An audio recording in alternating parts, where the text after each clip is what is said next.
Hello गाते को जोहार गी सगुन दाराम मेना मनोज हांसदा जी यूट्यूब चैनल रे गाते को अड़ी दिन परे इन सेटेरन तबुना और अड़ी दिन परे नॉय इᱧ फेस पे नेल ᱧᱟᱢᱮ कना नॉय यूट्यूब माध्यम रे से नॉय यूट्यूब रे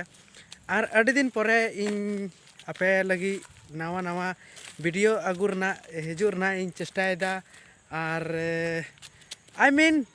ब्लॉग्स बुन नेल दड़िया नवा इᱧ यूट्यूब चैनल रे तो जस्ती बई रोड़ा ओनली नितो दो जहाँ लेकाते सेरेंज चेक लेकाኝ बनावा चेक लेकाኝ उदुग बुना ओना को बुन नेला प्लस अबु नोआ रे मी बार ओनकान कथा बुन आंजम जामा मोटिवेशन जहाँ आई मीन मोटिवेशन जहाँ कथा कना जहाँ दो आपे थोड़ा काज रे एम तपेया और नोय इन नितो बाड़गे लातार रे मिनिया और नो करे दाड़ा दाड़ा ते हिजू कना जबकि इन चला कना ओड़ा इन चला कना जहाँ ते दो बन चला कना आई मीन ओड़ा खन ओड़ा यानी ओड़ा खन ओड़ा इन चला कना यानी टू होम ओके तो जहाँ तो जहाँ लेका गे बाहा कराम रे तहाँ रहता नॉय नितो अयुब भी टाइम कना और अडी नपाय सितुंग का और अयुब बीर और तीन किछु नासेना रियाड़ कना और अयुब बीर माछा ᱧᱚᱜ गे इन्हों पायरा सफायना ओना खातिर ते नासेना रियाड़ बुझे कना तो रियाड़ बुझे कन खाय ओनाते टोपी को जैकेट को जतोኝ हरक का और तो गाते को तीन दो मी मोटिवेशन कथाñ लay तबुना और चे मोटिवेशन कना ओना आंजम तबुन पे चेदा से अड़ी दिन खन इन नोआ चैनल रे जहाँ दो इन मनोज हांसदा जी चैनल कना नोआ रे इन सेरेंज जागिन अपलोड बड़ाए कान तेना से मी बार उनका ब्लॉग सिंह बनाए तेना अदो बन बनाव का और बन दिखाव का बना एनते और सेरेंज हो नितो एब्सेंट रे मिना और अड़ी दिन खय एब्सेंट रे तहलना मेखा तीना खास खबर मिटें लय तबुना जहाँ दो अड़ी खास खबर कना जुदी नवा कथा ते आपे पे बुझाव ᱧᱟᱢᱮ कन खाय तो ठीक गया और तेहेñ थोड़ा इन रस्के ᱧᱚᱜ रे मिनिया और रस्के बुन तहलन खाय गी जतो हर रस्के रे बुन तहन मा इन हो रस्के रे तहन मा आपे हो रस्के रे और इन कथा हो थोड़ा गोर ते आंजम तबुन पे जे चे इन रोड दा और चे बांग और चे दो नपाय गया चे दो बांग तो नपाय रना कथा दो नोआ कना भाई जतो हर गी मिता बुना अच्छा ओने बाको मेना चे इन लया भाई और चे दो बांग कथा पे आंजम लेखान गी बुझत गी पे नाम तो आंजम तबुन पे अबू जहाँ के नोआ लाइव कना ठीक गया तो नोआ जदी लाइव रे अगर जदी जहाँ हो टेंशन रे पे तहना से या फिर टेंशन पे हता बांग ओके तो जदी टेंशन पे हतावा तो जिंदगी रे आपे सक्सेसफुल बापे नाम दलिया ठीक है और सक्सेस ओना टेंशन की आपे जांगे दराम में तिंगुना और ओना टेंशन को गी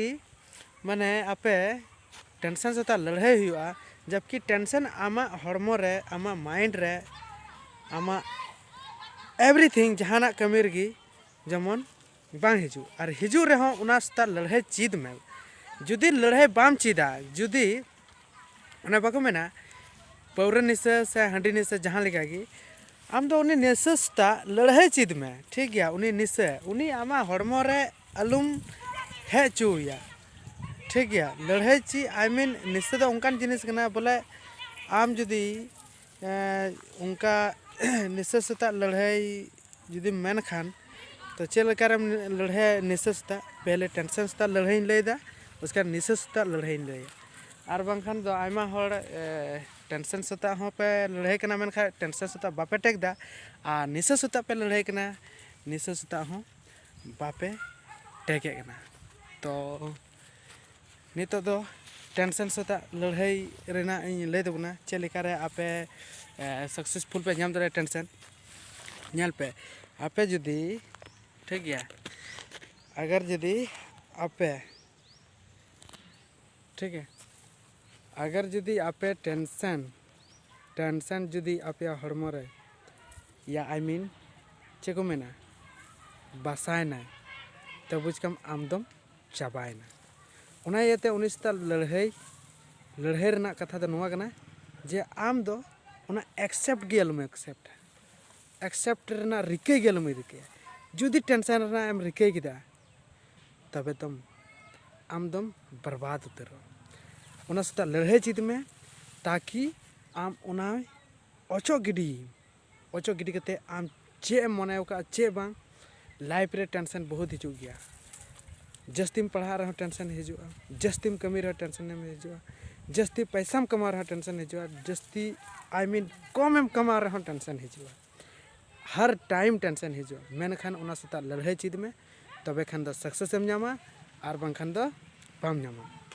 अब नीतिन लेदा निशा साथ लड़ाई चीज में अरे भाई जहाँ को जुदी जस्ती निशा पे हिवाव कना से तो उना साथ लड़ाई चीज लड़ाई रना कथा दो नोआ कना जे मेते आमा हड़मो रे जस्ती अलम निशा चुया अगर जदि निशा में हिवाव कना तो कम सम निशा में और जहाँ तीना बाकी कथा मेना उना तो दिशा में आई मीन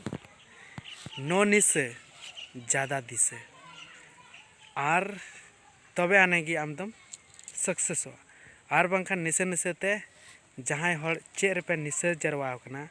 जहाना रेगी आई मीन जहाना बैड रे जिनिस कना जहाना बड़ी जिनिस कना एकदम मिछे जिनिस कना ओना रे जुदी आपे निशा मिना आई मीन हांडी पाउरा निशा बीड़ी सिगरेट लान फान आई मीन जहाना गी बुझे जान दड़े कर बे दुलल रे निशा ठीक गया अगर जुदी जहाँ दुलल रे पे निशा कना तो आपे ओना निशा सता टेंशन माने निशा सता लड़ाई चीज पे ताकि आपे शांति और नपार पे तहन में इते हांडी पाउरा में है कि दुलल रे निशा जुदी मिना पिया तो ओना खन हो आपे छुटकारा हता तबन पे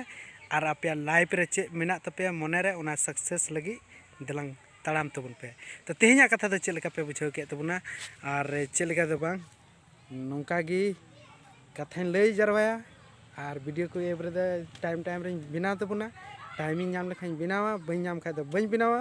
मेनखान आपे दो टाइम रे दो नेल तबन पे हुई दलिया पासे मी बार नपाय नपाय कथान अगुयान लयन और आंजम बन तो ठीक है तीन दो निना गी नपाम बन नेक्स्ट वीडियो रे जोहार।